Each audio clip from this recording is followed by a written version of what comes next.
Hello, everybody. Sturgis's Castian Ford performed well in front of the home fans last night as he turned in an 80.5-point bareback ride on What's Crackin'. This evening, the Arranged Days Rodeo rolled on from the Central States Fair with the second of 3 performances.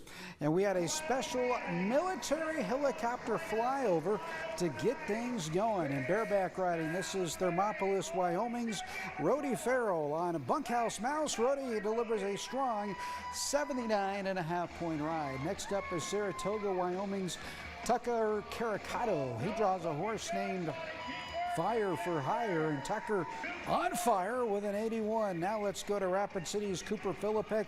He's on Moxic Overdose. Cooper getting things done in front of the home fans with an 83. That was the top bareback ride of the night. Jason Frost still holds the overall bareback lead with an 85.5. Steer Wrestling, Mission's Jake Fulton finishes out the job in 6.1 seconds.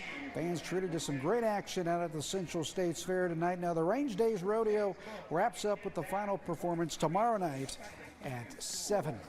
On the high school soccer pitch tonight, Belle-Fourche cruised to an impressive 9-1 victory over Belle-Fourche.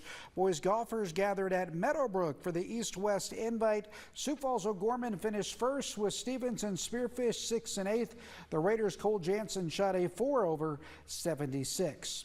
The Sioux Falls All-Stars picked up a win at the Little League World Series, shutting out Bonnie Lake Washington 9-0 in an elimination game.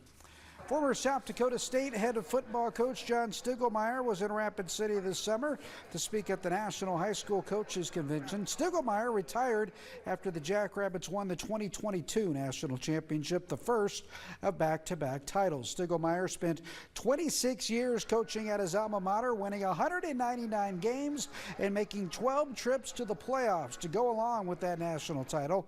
And one of the hot-button topics in college football these days is players getting paid through name, image, and likeness. Yeah, I think NIL is here to stay. I think because of that, you have to say it's a good thing. I do think at some point there's going to have to be some type of, if you will, salary cap.